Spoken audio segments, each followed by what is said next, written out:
I think that I finally understand what's going on with the pink letter. I have always had a direction that I leaned in terms of what was going on and who wrote the letter, but I was never actually quite sure enough about what was actually going on to make up my mind. But I think I've finally found the missing piece that answers all my questions, so today that's what we're going to talk about. So, the direction that I've always leaned is that Stannis, or Stannis's camp in general, sent the letter as basically a false flag suggesting he was dead, trying to inspire Jon to actually take action that can help him take Winterfell. This is obviously one of the most popular ideas around who actually wrote the letter, right? This is a thing that the fandom has talked about quite a bit, and generally the idea is that Jon will be inspired to do exactly what he was inspired to do when he got the letter: rally an army of wildlings and try go south to take Winterfell himself, which is, if you remember, what Stannis wanted originally. He wanted Jon to be legitimized and go take Winterfell with him. The fact that this letter seems to be working out in Stannis' favor right up until the moment Jon gets stabbed is some pretty strong evidence that maybe this was part of his plan. And you can really narrow it down to a few realistic candidates for who could have sent the letter, because it's either someone who knows Ramsay incredibly well, or it's Ramsay himself. And Theon being in Stannis' camp makes Stannis' camp one of the few people who are actually capable of sending this thing. It's pretty much either Ramsay or it's Stannis and a combination of his agents and captives at Winterfell. Options like Mance and the Spearwives, or some northern lords who are inside the castle yet loyal to Stannis, right? Basically, either of these are just the same thing. It's the effect is Stannis is sending the pink letter on purpose, with the purpose of trying to get Jon to come south. So, while I've never firmly had an opinion on who exactly wrote the letter itself, I did kind of lean in the direction that it was Stannis or someone he was working with the backup option being probably that it was actually just Ramsay himself.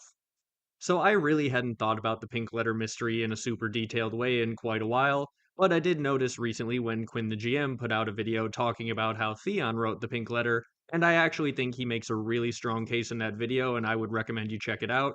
And I actually do think that, yeah, Theon pretty much had to be involved, whether he wrote it by his own hand, or he was just helping give the information that ended up in the letter. Ever since watching that video, it had really made me lean even more in the direction that it really has to be Stannis and his camp in general that are doing this, but I've always still had the question of, okay, well, what is the actual intended goal of the letter? Let's just remember how crazy of a wild card this is to throw out there for Stannis. There are a million different ways that Jon Snow could react to this letter, and you somehow have to make sure that he has the appropriate reaction, the one that you specifically need to help your plan, whatever that is. And I think there is a way that Stannis has made sure that that will be the case. Or at least he thought he made sure of it. But before we get to that, we have to figure out what exactly is Stannis' plan if he did indeed send the pink letter. In order to know who pink letter, we need to ask why pink letter. So the question we have to ask is, what is Stannis' plan to actually take Winterfell and take out the Boltons, and how does sending the pink letter when he did, if he did indeed send it, how does that help his plan? Now, luckily, I also did recently watch a video that was put out by Fantasy Haven, and I recommend you also go check that out, and it gives a really detailed breakdown of everything that's going on in the lead up to the battle, as far as we have it all the way through Theon 1 in the Winds of Winter.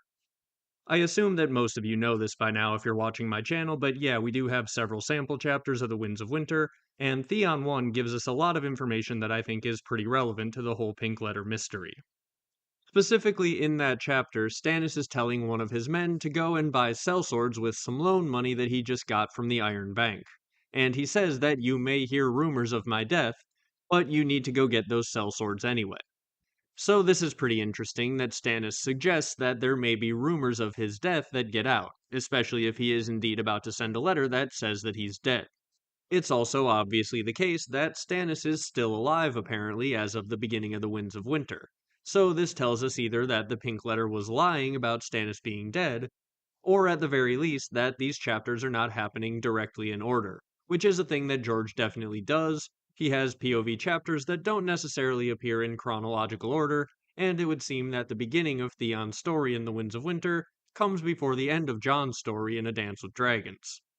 So that is an important piece of setup that we should keep in mind when trying to figure out the exact circumstances under which this letter was sent.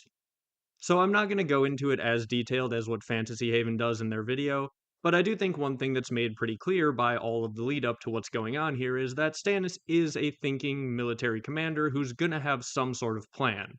Like, he's not just going in blind and hoping that it works out, he is a calculating person, and he's taking a lot of actions that are so far to his benefit.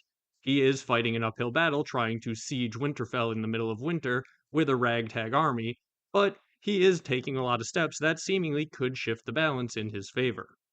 There is, of course, the famous night lamp theory by Cantus, which I do think does make a lot of sense and could easily factor into what's going on here.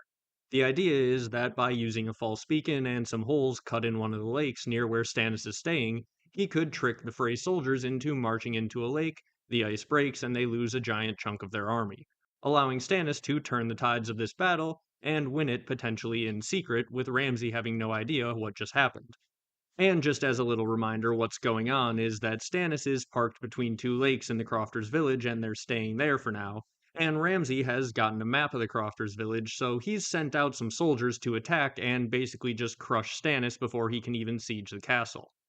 So many people have theorized here that he could get the Freys to march out onto the lake, they lose a bunch of the Frey soldiers, and then the Manderleys, who are probably not actually loyal to the Boltons, could turn cloak, start fighting with Stannis, they all slaughter the Freys, and then some people have even speculated Stannis could dress a bunch of his men in Frey uniforms, and they all march back into Winterfell, claiming that they've defeated Stannis, and Ramsay feels like he's safe.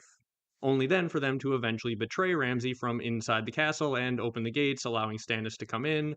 A bunch of other northern lords could defect, and Winterfell could belong to Stannis. At least that's what some people speculate. My question is, if that is the plan, why the heck are you sending the pink letter? If this is all part of a plan that would lead to Stannis taking Winterfell, then that plan doesn't require Jon marching south with an army of wildlings. And the other major problem with the idea that Jon and his army of wildlings could be the intended result of the pink letter is the fact that Stannis isn't going to be able to make use of that army of wildlings unless he's dealing with a prolonged siege, which would take out all those clever plans about how he could take Winterfell that we just talked about. Basically, it would take so long for Jon and his wildlings to march down and become relevant in anything that's going on at Winterfell. The only plan in which they could seemingly ever become relevant is if Stannis plans for a prolonged siege out in the middle of a giant wintry blizzard that seems like it's only ever going to get worse. So basically, the worst possible plan Stannis could have is the only one where Jon marching down with an army of wildlings after the pink letter would actually help. You see what I mean there? It feels like if that is Stannis' plan with the pink letter, he has a bad overall plan, and that never really quite sat right with me. So hopefully you can see the sort of area that I've always been stuck in, where it really feels to me like the pink letter is part of some Stannis plan, but it doesn't really quite make sense with what Stannis' plan seems to be because of all the timing. So one thing that Fantasy Haven talked about in his video that I really do enjoy the idea of is that rather than just immediately going to try take Winterfell after the victory at the Crofters village, they could potentially somehow do an attack on the Dreadfort, which would draw Ramsay and the Boltons out. If that is indeed his plan, it could maybe be something that would change the timeline a little bit and make this a little bit more reasonable. So that doesn't quite answer our question completely right. Like, it does make it a little bit more reasonable than if they're going to meet up with these wildlings at the Dreadfort, but at the same time, that's not really what the result of the pink letter would have been. If Stannis and some other soldiers would possibly march to the Dreadfort, with Ramsay potentially thinking Stannis is dead so that he's completely surprised by the attack, well, that could be a situation where, yeah, the pink letter could make sense if what Jon did was go march on the Dreadfort with his wildlings and they could all meet up and maybe they would meet together at the same time and all be able to actually help each other. But again, the pink letter is a complete wild card. Jon isn't going to go march on the Dreadfort because of this. He's going down to Winterfell to attack Ramsay Bolton if he can.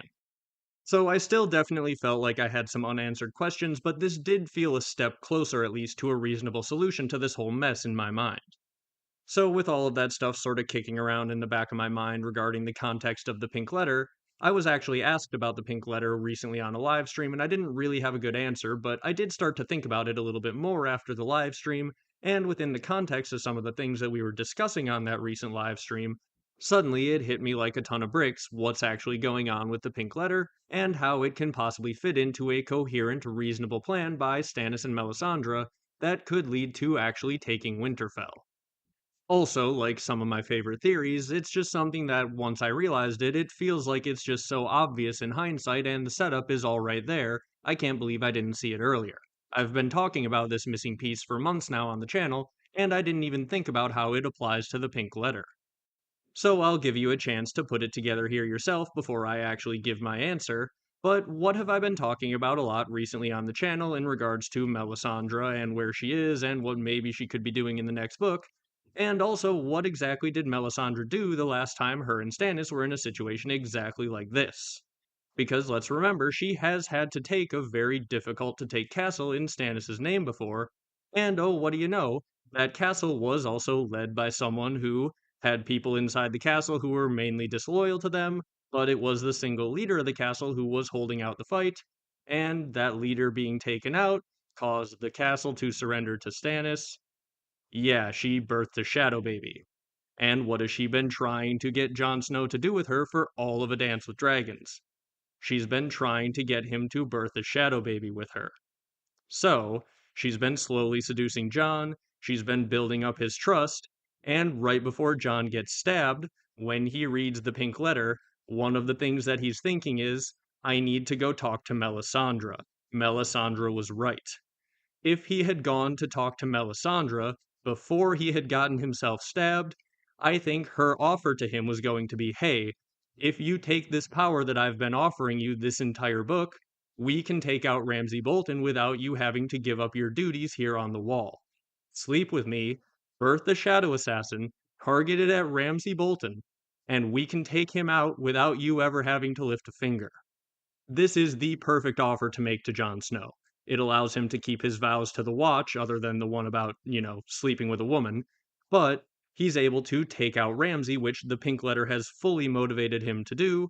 And the nice thing about this is, unlike an army of wildlings, which are, human beings who have to march slowly through the snow, I actually think if Jon were to birth a Shadow Assassin at the right time, it may be actually able to pretty quickly zip down to Winterfell and it could carry out its mission while Stannis is taking part in a much shorter siege than if he's waiting for Jon and whatever wildlings he can muster, which also a part of that plan that never really made sense is Jon and a few hundred wildlings, even if he gets hundreds of them, aren't really going to make a huge difference in the battle, I don't think. But a shadow assassin definitely would. And not only that, but this would be a shadow of a Stark. Imagine the reaction of the people at Winterfell who are dubiously loyal to Ramsay or completely hate him, when all of a sudden he's standing there and Stannis is sieging the castle, and the people all witness a shadow that looks like a Stark King of Winter come up and just freaking stab Ramsay Bolton.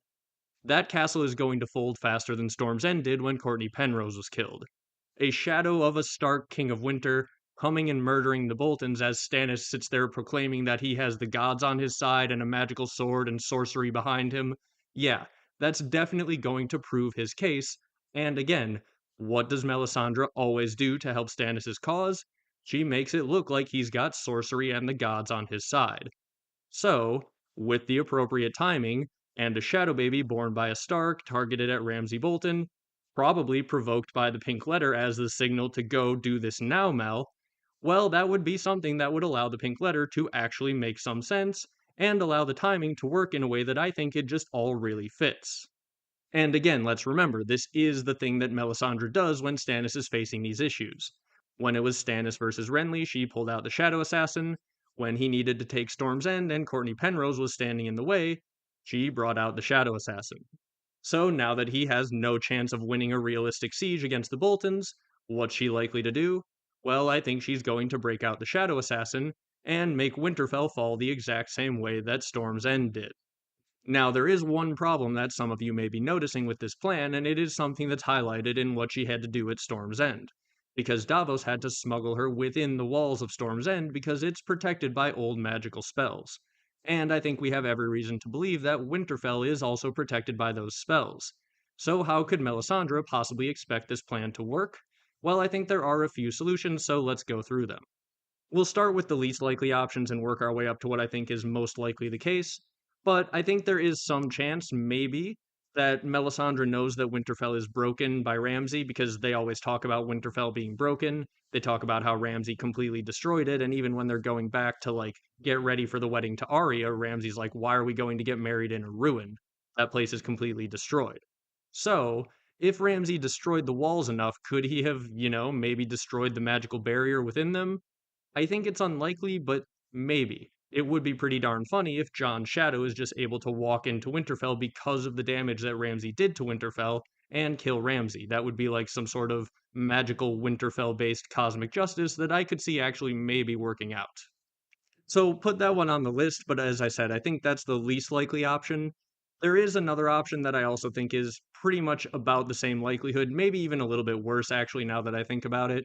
And that is just that because Jon is a Stark and Winterfell is his place, maybe his shadow would be able to actually just break through that Winterfell based barrier because, maybe the Starks are somehow immune.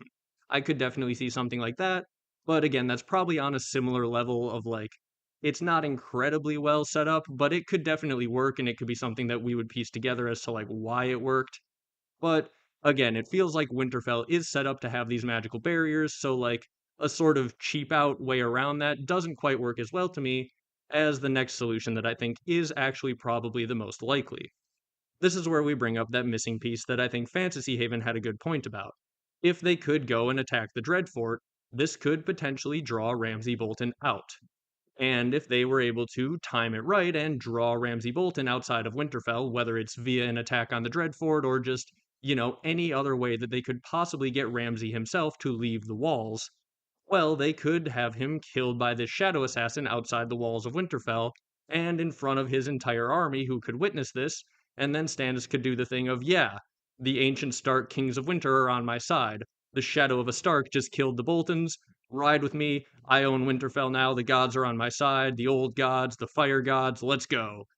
I think that is just so freaking on brand for Stannis with how we've seen him handle this situation in many other times, and the fact that we have this pink letter which seemingly turns Jon into a rage against Ramsay Bolton, paired perfectly with the time where Melisandre has been seducing him and building up his trust in her, to the point where, yeah, had he not been stabbed immediately following the letter, he would have instantly gone to Melisandre, and I think that's when she would have actually finally gotten him on that pitch that she's been making this entire time. Birth this shadow with me. You can keep your vows. You can stay here at the wall. You don't have to go march south yourself. Your shadow can go do that while you stay here at the wall. That is a genuinely good plan by Stannis and Melisandre, and it may have just had the wrench thrown into it from the fact that Jon got stabbed right before he was supposed to go meet with Melisandre and be the final part in this plan. But then again, Melisandre did see in her flames Jon as a man, then a wolf, then a man again, and if she's got any amount of foresight about what could actually be meant by that, which I don't think we necessarily know for sure if she does or doesn't, we are in her head, and she doesn't think about how that means, oh, Jon's gonna die, go into Ghost, and be revived. But George would definitely not have her think about that, even if she did recognize that that's what that meant. So she just views Jon as a man, a wolf, and a man again. But if she knows what that means, maybe his death and resurrection are something that she's sort of already seen and is planning for? In either case, right, I do think it's most likely that her plan was, yeah, as soon as Jon gets this pink letter, he will definitely finally be ready to make a shadow baby with me. We can target it at the Boltons in Winterfell. Sorcery and the gods and the old kings of winter will appear to have won the battle for Stannis, and he can walk his way into Winterfell and take it over. Having just gone back through Jon's chapters in A Dance with Dragons as well as Melisandre's chapters, it really does feel pretty clear in hindsight if you look at it this way that this is Melisandre's plan. She's definitely trying to seduce Jon, and she's talking about how he could cast a long shadow and he could take this power, and when we're in her head, then she's thinking about how she has more power at the wall, and how shadows that she would cast here would be terrible, and no creature of the dark would stand before them. So very clearly she is thinking about casting a shadow assassin, and very clearly she's thinking about doing that with Jon, and very clearly the pink letter has given Jon the perfect motivation to cast a shadow to try and kill Ramsay, and very clearly that is a thing that Melisandre would want, because it's just straight out of her playbook for how she helps Stannis take castles. It just really seems like all of that talk about making a shadow baby is something that Melisandre is going somewhere with, at least in her own mind, and it feels like the Boltons are the main target that she could be going for. Like I said, once I connected the dots on this one, I felt kinda mad at myself that I didn't see it before. It just feels pretty straight up obvious that this was the plan that Melisandre was going to pitch to Jon, had he not gone and gotten himself stabbed before he could meet up with her. Let me know down there in the comments if you guys agree and if you now think this was Melisandre's original plan. And if that was indeed the plan, is it ruined by Jon being killed, or is this something that she may have already factored in, and maybe she has a plan to resurrect him in time to still get this done? I do think there's a pretty decent chance that she didn't quite know what a man, then a wolf, then a man again actually means, and therefore Jon being stabbed might actually throw a pretty big wrench into the timing of this entire plan. I don't know if that's going to be a big enough wrench to make the plan itself fail and potentially cost Stannis his life, but if it does, then this could actually force a resurrected Jon Snow to march south himself and take Winterfell from Ramsay himself, much like we saw on the television show. So I would be interested to hear your opinions on that as well. Do you think that the plan is now completely ruined, or do you think it's still salvageable? Let me know what you think of any of that down there in the comments. And while you're down there, you might as well hit the like button and maybe share this with someone who would also find it interesting. With all of this laid out, it feels to me like I now have my head around what Stannis and Melisandre were actually planning. The main wild card or question that I would say I still have is what exactly is her plan with Mance in the long term. Mance, of course, was fake burned to death by Melisandre and Stannis, and then she sent him south to Winterfell to rescue Arya, or at least who they believe to be Arya, from Ramsay. This is an interesting situation because at some point one would assume Melisandre's probably going to have to reveal to the rest of the wildlings that the king beyond the wall is come back to life, or at the very least reveal that he was never killed. Either way, I think it could be something that she's planning to eventually use to try get a bunch of wildlings on her side, perhaps creating a sort of magical miracle that it looks like from the wildlings' perspective she has brought back the king beyond the wall. So whatever her end plan is for Mance, right, if he does survive, how she plans to eventually reveal that is a big wild card still in my opinion. But in terms of how Mance relates to the pink letter, I did have a few interesting thoughts here. First of all, it has been talked about before, and I agree that Mance seems like one of the parties who would be capable of physically writing and sending the letter. I think if he's done this, it's probably part of a larger coordinated plan from Melisandre and Stannis, right? Like, the plan was that eventually he was going to send this letter to try and provoke Jon as sort of the signal for Mel to do this now. He definitely has the knowledge of the fact that he is in fact still alive and how many spearwives went with him, which is something that's included in the letter. And the only ways that someone else could know about that is if it's true that Mance has been captured and the spearwives have all been skinned, or if it's Stannis and his camp that are also sending it, right? Someone who has knowledge of Mance still being alive. But it is really interesting that that's so heavily included in the letter, and very specifically it calls out Mance being alive as part of something that will reveal Jon's lies.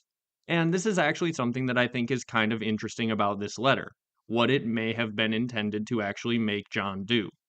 Let's just look at how perfect this letter is from Melisandre's perspective here.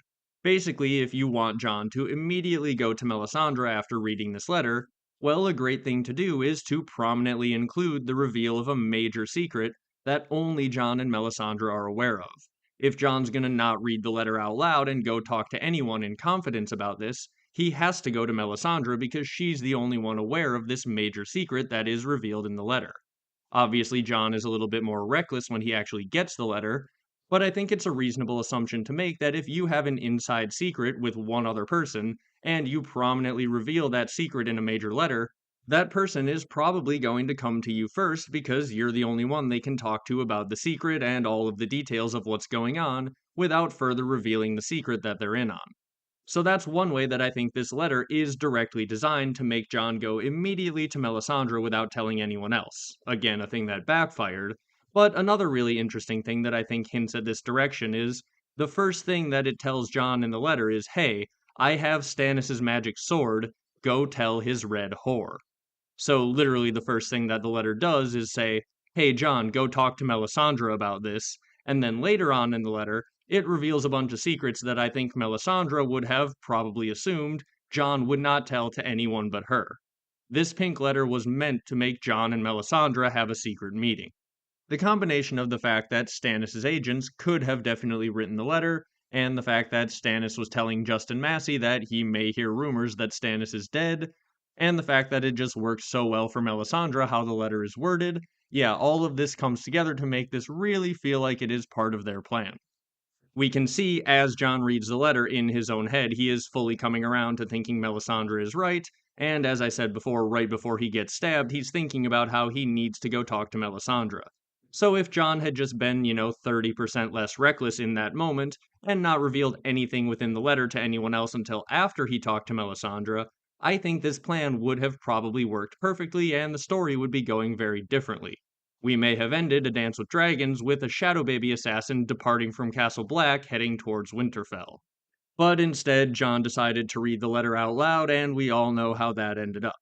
So, to summarize it all, I would say that, yeah, overall, it seems very likely to me at this point that the pink letter was definitely part of Melisandre and Stannis' larger plan, probably penned directly by someone in Stannis' camp in Theon Won the Winds of Winter, or potentially by Mance himself from within the walls of Winterfell. Either way, I think the purpose is the same, as I said, getting Jon and Melisandre together, and giving all this information that has been gathered from people like Theon and from Mance, and just from everyone around Winterfell to make it seem like it's legitimately from Ramsay. That's my best take that I have on it at this point. Let me know what you guys think of all of that down there in the comments. Thank you very much for making it to the end of this. Make sure to like and subscribe, and I'll be back with something else very soon.